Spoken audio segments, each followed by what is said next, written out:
What his share may be, O care man. No wonder we spoke so much slang. Happiness is shy, and comes not I when sought man. What do you think that means? The wheel a while, and I will come again, my love, to 10,000 mile. Try the to a mouse one because I never quite got it at school. I used to giggle.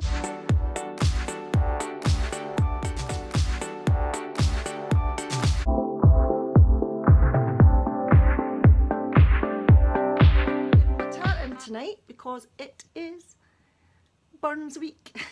Celebrating the life of the bard poet Robert Burns. A bit of a woman's man. Nice. He was haggis and whisky. I get the whisky thing, but I just don't know if I get the haggis. Why the haggis was the traditional Burns supper type thing. Why do we associate haggis with the bard poet Robert Burns? The whole point of it being his birthday in 1759, he got quite a lot of women pregnant actually, and he got called quite a lot of bad names, so I don't know, apart from his poetry, why we're still celebrating Robert Burns all these years.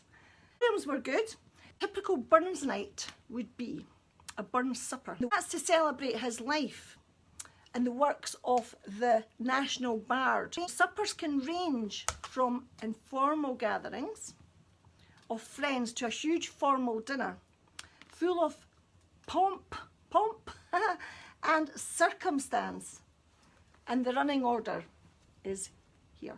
Basically what happens if you were going to a really big Burns supper, it's amazing, I've been to one before. It's nice, you drink whiskey, you eat haggis and you dance, and there's a lot of Highland dancers and everything there, and it's a real traditional cultural event, and a lot of people come from all over the world to go and celebrate Robert Burns. If you go to a Robert Burns night, then you'll be offered a whiskey or red wine. Someone having this in the castle, this would be fantastic.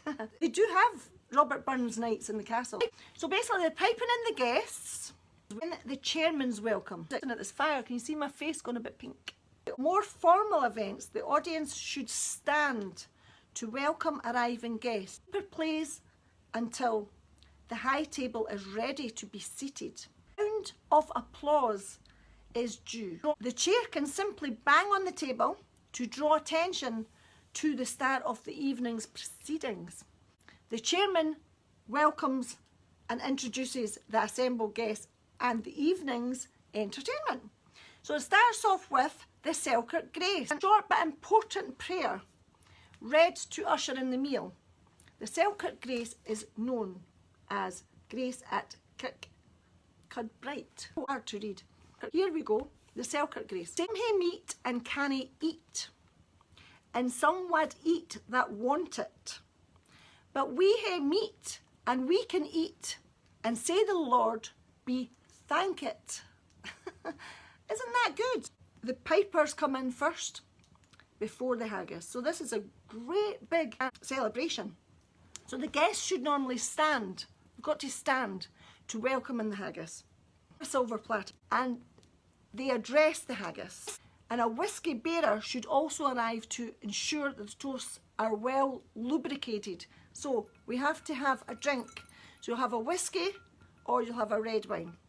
So we'll have that now. We've not had the haggis yet. Imagine some Scottish people would be quite drunk before the haggis arrived. Definitely, I'd imagine. And then the address to the haggis. The honoured reader now seizes their moment of glory by offering a fluent and entertaining rendition to a haggis. We'll tell the story. The reader should have his knife poised at the ready. On cue, his knife, see rustic labour dight. He cuts the casing along its length, making sure to spill out some of the tasty gore within, trenching its gushing entrails. So it's wise to have a small cut in the haggis skin before it's piped. Instances are recorded of the top table guests being scalded by flying pieces of haggis. You want to avoid that at all costs. The recital ends with the reader raising the haggis in triumph During the final line, "Gie her a haggis." They all cheer. They toast to the haggis. It's a big thing, I told you. And then the speaker, "Raise a glass and shout, 'The haggis!'" The haggis. Then it's time to serve the main course with its traditional companions, neeps and tatties, which I showed you there. The meal itself starts with really cockaliki soup first. Then you would have the main course, which is your haggis, your tatties and your turnip.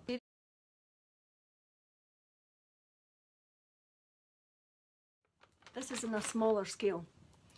And if you've never tasted haggis before, you know, I'm vegetarian, but I used to, when I used to eat haggis, then it was very, I enjoyed it. Some people from other countries actually think haggis is an animal. They really do. They think that the haggis has legs.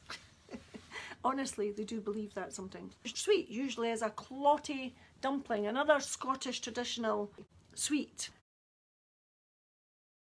And then you would finish with the cheese board, oat cakes, tea and coffee.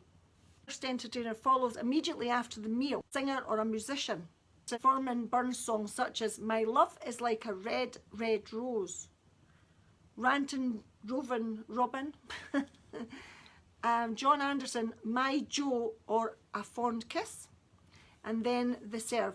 Traditional poem like Tam O'Shanter, "Holy Willie's Prayer to a Loose," and "For All That," addressed to the Unco Guild, or "For All That and That." I mean, the only poem that I remember really as a youngster growing up that we had at school was "To a Mouse." To go to a Burns night and to actually learn the history and the culture of from 1759, you know, his poems are really quite something. The humorous highlights of any Burns night comes in with the toast. It's designed to praise the role of women in the world today. This should be done by selective quotation from Burns' works and should build towards a positive note. Particular reference to those present makes for a more meaningful toast. So, raise a glass and toast to the lassies. If you like to try haggis, then you would just buy this. You can get them in these bags now, vegetarian haggis, or you can buy this kind of haggis. If you're not from Scotland and you've never heard of haggis before, then this might be of good value to you, because people don't actually know what it is.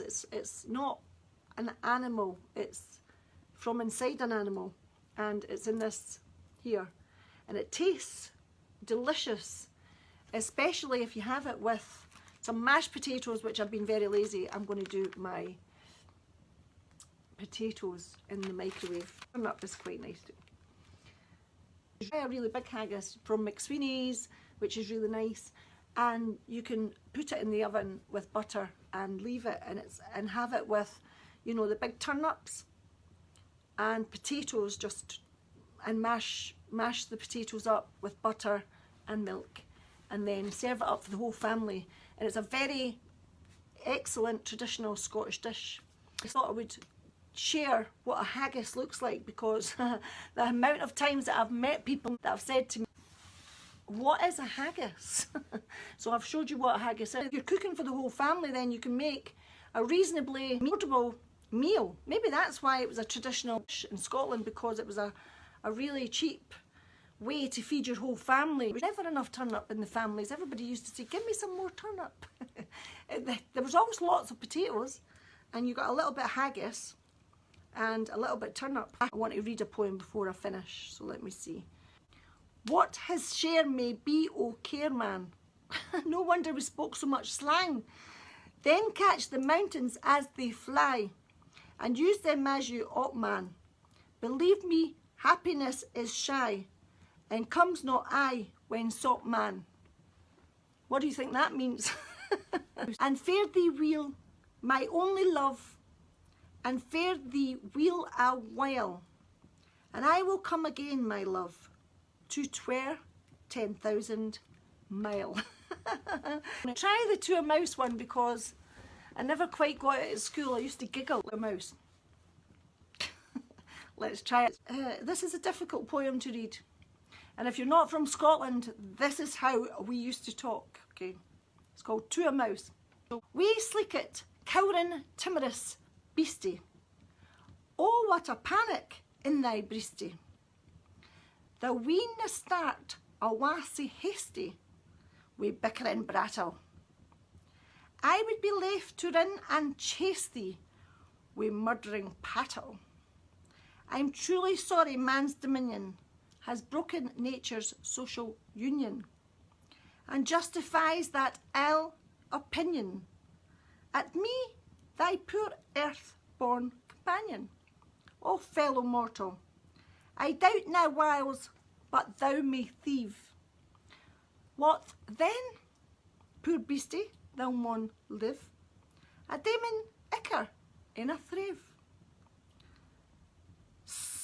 A sma request, I'll get a blessing with thee leave, and never missed it. By Robert Burns.